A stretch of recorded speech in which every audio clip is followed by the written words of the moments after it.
moving on to the Clyburn story. Jim Clyburn actually was on Meet the Press this weekend. There was no holiday for them.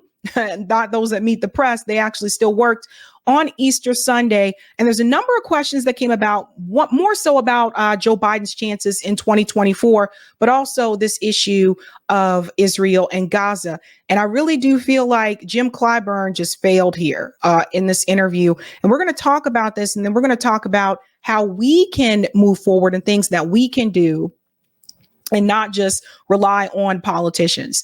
Let's get started with this interview here with Meet the Press. Jim Clyburn never looks happy during these interviews, but I got to tell you, this is a doozy. Get ready for this. News this week, that historic fundraiser that saw former presidents Obama and Clinton join President Biden, a show of force. They raised more than $25 million, obviously aimed at energizing the base. No doubt it likely did that. But my question for you, Congressman, do you expect to see those former presidents out on the campaign trail routinely? Will they be a common presence on the campaign trail? I think so, but not to show force, but more to show unity, unity of purpose, to show defense of democracy. That's what's going on here. 3 former presidents, three of whom have had their challenges, but every one of them stood for what is right in this country, and that is to protect this democracy. Okay, the first thing that gave me pause was in using that term unity, right? And I told you guys I have moved beyond unity. Unity to me is like so 2012 and it's 2024. I'm not looking for unity. I'm looking for solidarity. And I think that's what's important. And if you look at this issue with Gaza, the Biden administration does not have solidarity with the Palestinian people. And that's what we should be focusing on, not no damn unity. That is so old school, right? Of course, Jim Clyburn will say that, oh, the unity, Obama and Clinton are out there to help Joe Biden, and we're trying to unify the country and unify the voters to get behind Joe Biden. You wouldn't even have to do all that if Joe Biden actually did a good job. The fact that you got to crawl back to the 1990s and pick up Bill Clinton's crazy ass, and then you also got to grab Barack Obama to help drag Joe Biden across the finish line. That shows you just how horrible Joe Biden has been as a president. One thing I will say about Donald Trump, you didn't see Donald Trump do this. Donald Trump didn't have to crawl back and get all these old people and say, come help me. Come help my reelection. No, he didn't win in 2020, but he didn't reach out to the Crypt Keepers and ask them to come and help him. He's like, no, I'm going to stand on my own. They know that Joe Biden can't do that. So they go back and they grab these dudes, these old fogies, right?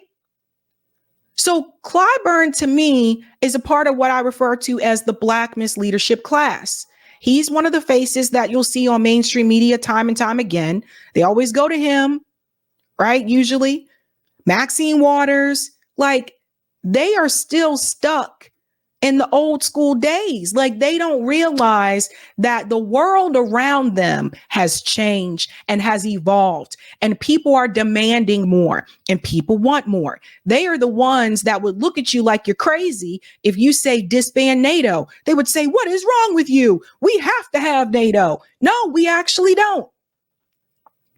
They're the ones that would look at you, and he's done this before to his constituents when they've actually approached him in town halls and they said, you told us to support Joe Biden, but you're not doing anything for Black voters.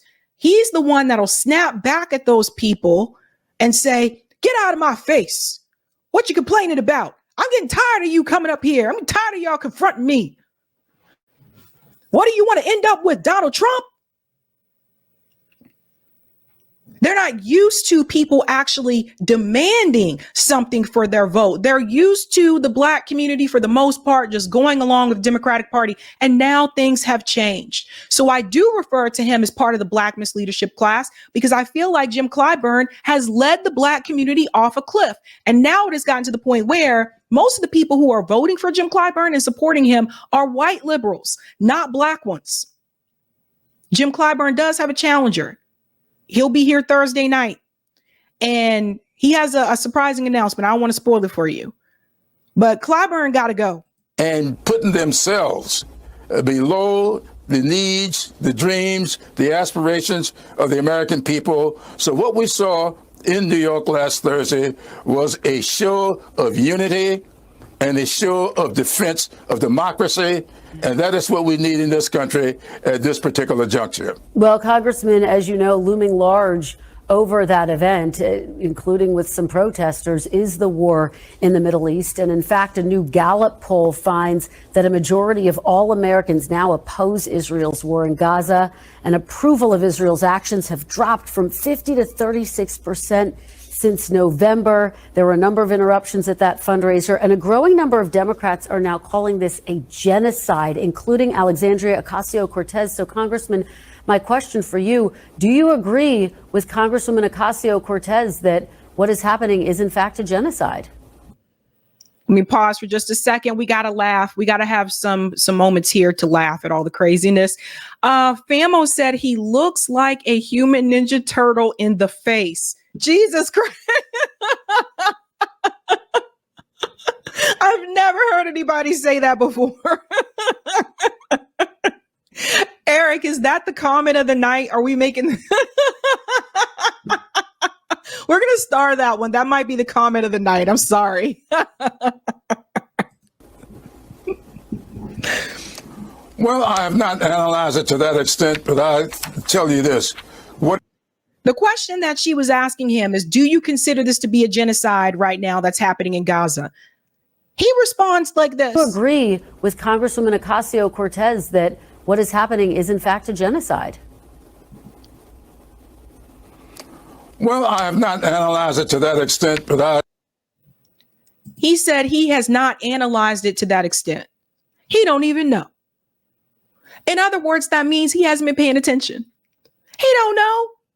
He just been showing up, smiling, rubbing elbows with the progressive Black caucus and the progressive caucus, right? Black caucus and the progressive caucus. He's just been rubbing elbows, getting ready to host another fish fry. He don't know. He's not even paying attention. He hasn't analyzed it to that extent. But you're voting to give Israel more weapons?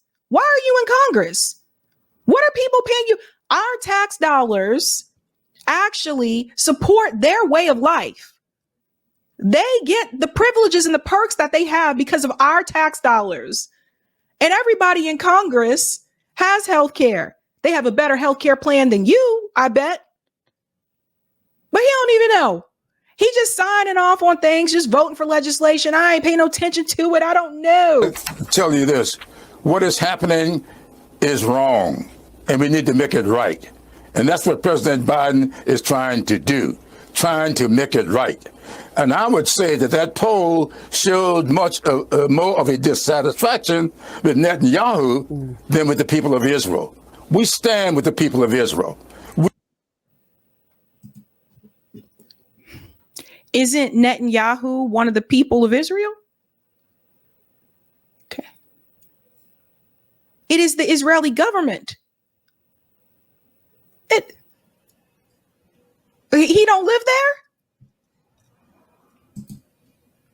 We do not like the fact that this country's policy is a two-state solution.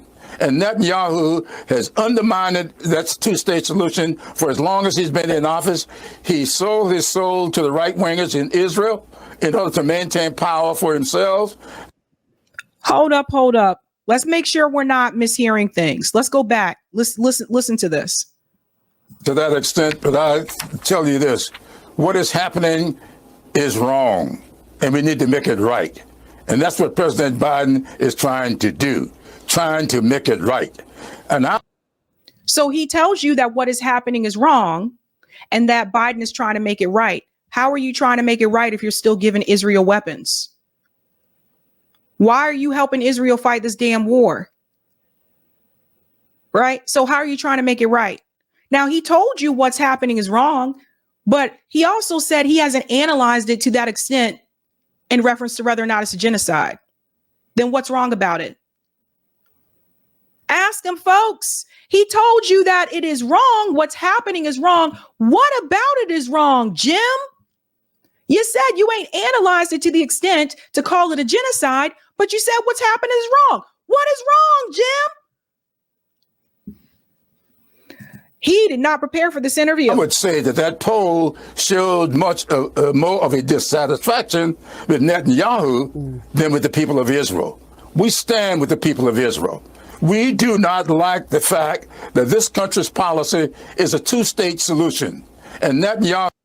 That didn't make any sense. He said, we don't like the fact that this country's policy is a two-state solution. Israel's policy is not a two-state solution. So he actually debunks himself when he says Netanyahu doesn't want that. Yeah, so Israel's policy is not a two-state solution. There is no two-state solution. He doesn't know what he's talking about when it comes to this issue. So that goes to show you he's really not well versed in this. Who has undermined that two-state solution for as long as he's been in office. He sold his soul to the right-wingers in Israel in order to maintain power for himself, and those people are opposed to his two-state solution. Biden is for a two-state solution. Democrats are for a two-state solution. That is the only way for us to move forward. And so this drop in support has nothing to do with the people of Israel and everything to do with Netanyahu. Yeah. Congress. That's a damn lie. The IDF are the people of Israel, right? Netanyahu is one of the people of Israel, right? So what are you talking about? What you talking about, Jim? When we see the videos of people and we see the videos of Israelis, what they're doing, not just the Palestinian people, but the way they treat Christians in Israel. Who's kicking the Palestinians out their home in the West Bank? Who's doing this? Somebody from Germany? No, that's the Israeli people that are doing that. And it's not just the IDF, it's also the settlers. We've shown those videos on this channel multiple times before. What are you talking about, Jim? He's not good on this issue. Not good on this issue. Do you think the U.S. is doing enough, though? It's just approved another order of shipments of munitions and weapons to Israel. A Democratic Senator Chris Van Hollen saying the Biden administration, quote, needs to use their leverage effectively and should receive these basic commitments before greenlighting more bombs for Gaza. Commitments to preserve civilian lives is what he's referencing. Should the U.S. be using its leverage and withholding those munition shipments? Well, the leverage has to be used, and I think the president is using his leverage. But is he using enough of it, Congressman? They just accused that, they just approved that new shipment of weapons. So you see how she grilled him? I'm going to give her kudos here because I do think she's a little soft a lot of times on the politicians when they come on. But notice she studied. She did her research before this interview. Like they literally, I just showed you the story and I just showed you how they just approved another weapon sale this weekend. This interview happened on Easter Sunday. So he's sitting there telling you that Joe Biden is using leverage. No, he's not. He just gave them more weapons. Who prepped you for this interview, Jim? Who told you to go do this? Like, you were not ready for this. You are not ready for this, Jim. So she called him out. I'll give her kudos to that for calling him out.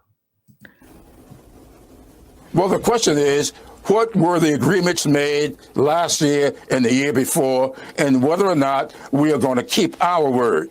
We cannot go back on our word and expect for other people to keep theirs. So now we got to keep the word, that the deal that we made with Israel from last year, which would say we would still supply them the aid and the weapons. But you just said that Joe Biden is using his leverage when it comes to the weapons.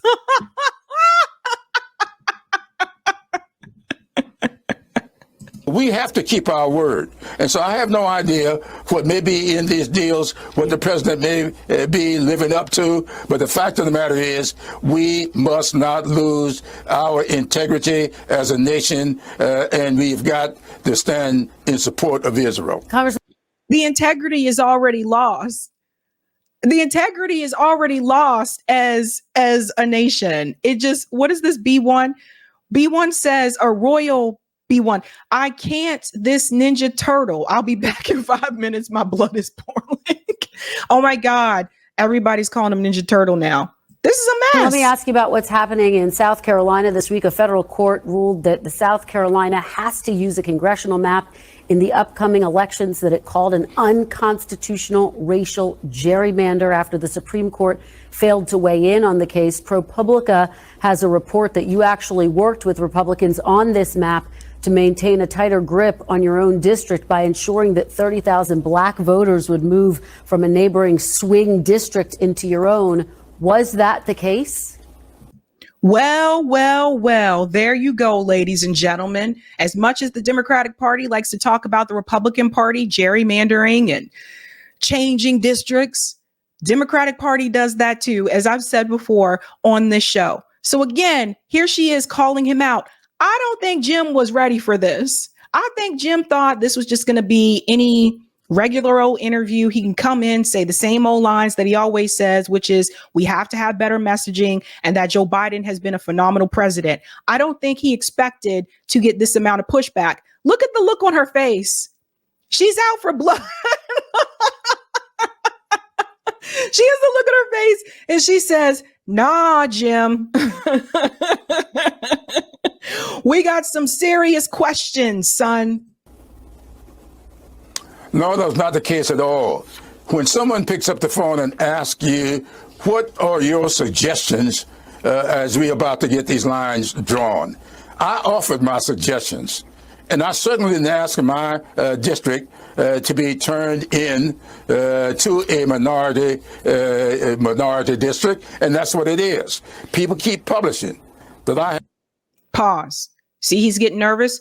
So here he is telling you he asked his district to be turned in to a minority district. Remember what Marcel Dixon said the last time he was here? He said the majority of people that are voting for Jim Clyburn are white liberals, not the black liberals, right? A lot of the black voters are not supporting Jim Clyburn. So what you doing, Jim? What kind of trickery you got afoot? What you up to? Every minority district. That is absolutely not true. Check the numbers.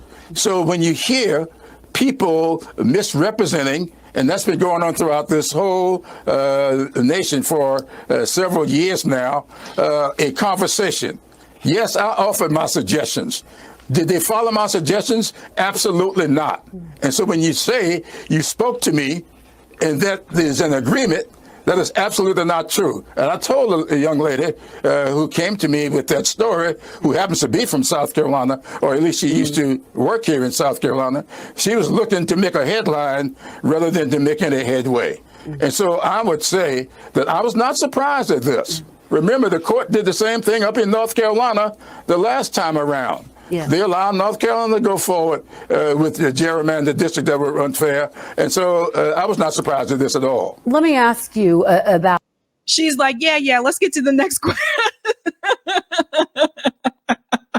Congress, more broadly speaking, Congressman, a growing number of Democrats say they would protect Speaker Johnson from being ousted if he brings Ukraine aid to the floor. Do you think that's the case? And would you protect him if there was a move to oust him for bringing Ukraine aid to the floor? Well, let me say, first of all, I stand in support of our leader, Hakeem Jeffries. He is in those meetings. He is doing the negotiations. If he were to call me and says, look, I would like to have your vote in support of Johnson, he's got it. She didn't ask him about Hakeem Jeffries. He says to me, otherwise, I'm going to follow his lead. So I'm not in those meetings, and I have no idea exactly what the result of those meetings may be, but I stand in firm support of the leadership of the party. And I'm not in those meetings. I don't know what's really being discussed here, but I'm just going to go ahead and go along with what Democrat leadership tells me to do. This is the same problem that the squad ran into, right? Let's just follow his lead. You're not in the meetings, but you're just going to do what he tells you to do, not being aware of the outcome or who it could affect. Let me see if you mentioned South Carolina. I want to mention something about North Carolina. Come Thursday, the vice president is going to be back in North Carolina with $20 billion to fight climate change and to lower the cost of energy in North Carolina. And see, he messed up, right? So it's like he already messed up with South Carolina, which is his state. So let's talk about what's going to happen in North Carolina. They say you don't live there. So now he's trying to slide in something else. Let's talk about what Joe Biden's going to do. Let's get the heat off of me right now. Typical politician move. I might add, Joe Biden did not win North Carolina the last time around, but he's demonstrating once again that he's going to be a president of all the people, irrespective of whether or not they voted for him in the election. Congressman, quickly before I let you go, I don't have to tell you, we live in a very divided moment. This is Easter. What is your message about bipartisanship? Is it possible? I sure hope it's possible. I know this. We are now calling Easter Resurrection Sunday. And I would hope that we can resurrect those things that have made this country great. I often said that this country is no need of being made great. We are great. We've all got to work together to make this country's greatness accessible and affordable for all of its citizens, be it education, energy, healthcare, whatever it is. How are you going to talk about healthcare and you take one of the, you're one of the biggest, when it comes to taking money from Big Pharma? How are you going to talk about healthcare and you take the most money from Big Pharma in Congress? How are you going to talk about healthcare, Jim? Those greatnesses must be made available to everybody, and we ought to do that on the bipartisan basis. All right. Yes, let's have the contest. I love the contest. I love campaigning. But when the campaign is over, let's work together and let's do what is necessary for this country to maintain its greatness. I have nothing against Republicans. My parents were Republicans. I worked very closely with the Republican governor of South Carolina because we want to make sure that energy, broadband, health care, education get to everybody. All right. So that I would hope that we can, on a bipartisan basis, resurrect the goodnesses of the American people and maintain the greatness of these United States of America. All right. What greatness? Not great at this point in time. This was not a good interview for Jim Clyburn. I've seen him do better. But I don't think he was expecting her to push back the way that she did. So he's probably like, look, I don't know if I'm going to come on here next time. Lorez said, Sabby, they never change because they've never been held accountable for their corruption. That's a good point. Marvin says, Jim looks constipated.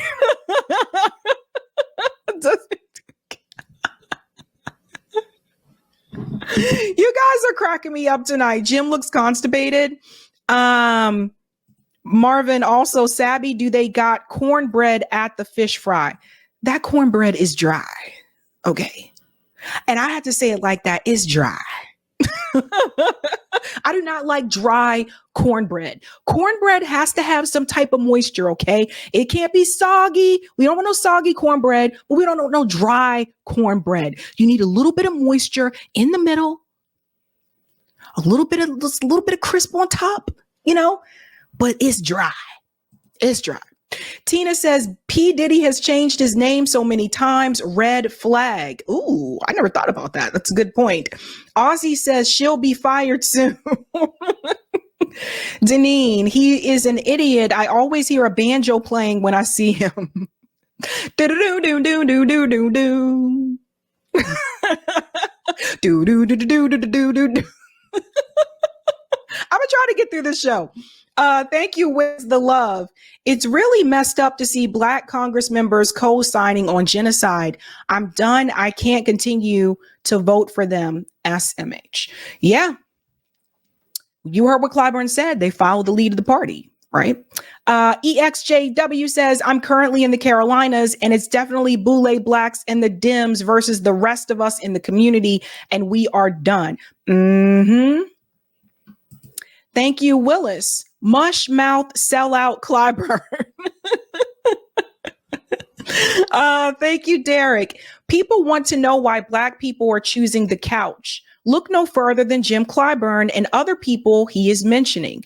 Everything for everyone and everything else, not American descendants of slaves. Well said, Derek. It's true. It's true. I would say, Derek, go out and support the candidates that are running outside the duopoly that do have a reparations plan and are willing to talk about it, you know? But I hear you. Let's take that comment on Rumble, that Rumble rant. Rumble. Thank you for the Rumble rant, Lainey Sunday. Hi, Sabs. Fellow Massachusetts residents here was thinking about what you said about Boston sending money to Israel.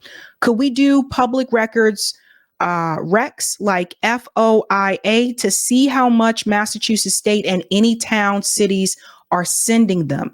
We can do that, Lainey Sunday. I knew about the Boston one, but we can look into other areas here as well, because I'm pretty sure it's not just Boston. Thank you, Roger. Constipated. Give him the food. He looks like oatmeal. Oh, my God. Oh, man. We're moving on. We're moving on. But what can we do, right? So I just want to show you guys some of the things that we've been able to do and how you can help out other people, right? So these politicians, they're not trying to help. They're not trying to help. But we actually started RBN chapters at Revolutionary Blackout Network in all our respective areas. We actually started this last year. We've already had a couple of events. So I actually have a Boston chapter here in Massachusetts. There's many people that have helped with that. We've had different types of events.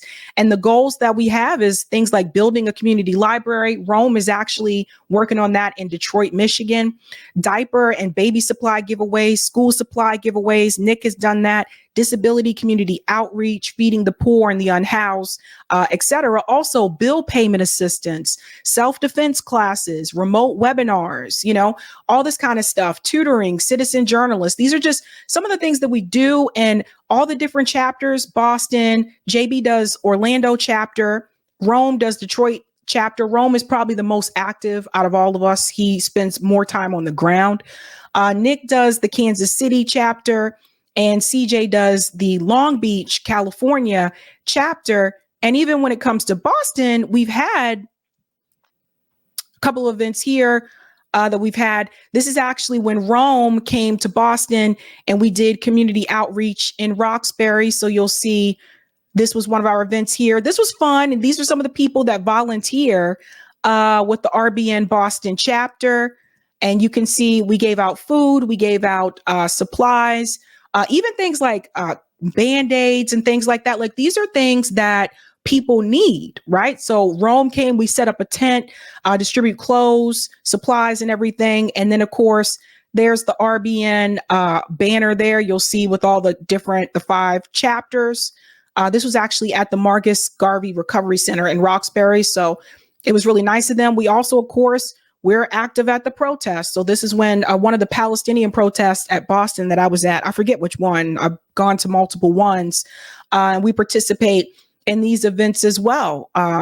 You know, we are about helping people within the community and calling for accountability. And so I think that when we talk about the things that these politicians are doing that really like pisses us off, this is why I always pivot back to local actions, because when it comes to local organizing, there are things that you can do for your own community and not wait on these politicians. That's also where the ballot measures come in. That's where, like, when we talk about the ballot initiatives that are going to be coming up this year for November, these are things that ballot initiative states are going to have on the ballot in November. They're actually passing progressive laws in the states, fam. It's not happening on the national level, but it is happening locally. And I think people need to pay more attention to that. Some of these things that we're asking Joe Biden to do and whack ass Jim Clyburn, we can get some of these things done ourselves within our communities. So always like to pivot back to that to let you know what you can do, right? Thank you, Kelly. Is Jim Clyburn who white people talk about when they say they have Black friends? Damn. Maybe, Kelly. Maybe, Kelly.